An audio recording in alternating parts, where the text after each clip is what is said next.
les institutions doivent proposer des moyens de transport qui soient des moyens de transport agréables, sécures et qui aillent vite d'un point à un autre. Ça va être un bouleversement complet à partir même de l'année prochaine puisque les nouvelles rames de métro arrivent. Elles vont être en essai. Après, c'est aussi des transports sur la totalité du territoire métropolitain.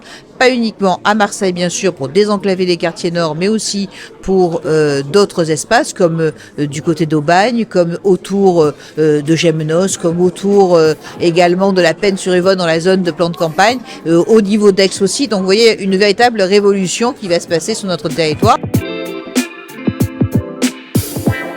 De transport va évoluer de façon tout à fait considérable puisqu'il va y avoir un développement extrêmement significatif du réseau tramway dès 2025 avec la première phase de la prolongation de la ligne T3 de Gèze à La Gaille. Ensuite un certain nombre de projets qui sont fléchés dans le cadre du plan Marseille en grand jusqu'en 2030. C'est le réseau métro qui va être modernisé et qui va permettre de voyager beaucoup plus rapidement d'un point à l'autre de façon beaucoup plus confortable.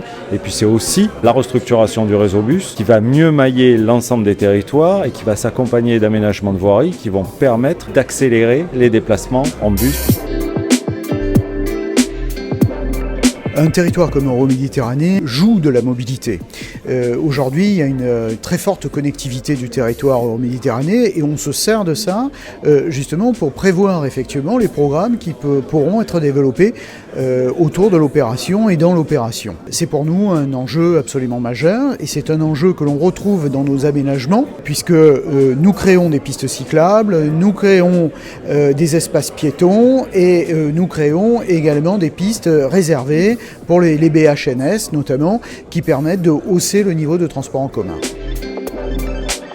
L'objectif principal est désormais de décarboner les mobilités du quotidien. D'abord en rendant l'usage de la route plus collectif. Ça peut être par des voies réservées tant pour des autocars que du covoiturage.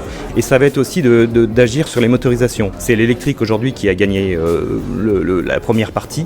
Et donc nous accompagnons à travers l'équipement de toutes nos aires de service d'ici à 2023, donc c'est demain, 1500 points de charge qui seront implantés sur nos aires d'autoroute. Donc c'est ça notre effort, c'est d'accompagner effectivement cette décarbonation des mobilités, car la route c'est 80% des mobilités quotidiennes et malheureusement aux heures de pointe on est encore 85% seul dans notre voiture le matin. Il faut que les mobilités du quotidien mutent et deviennent plus collectives et plus propres.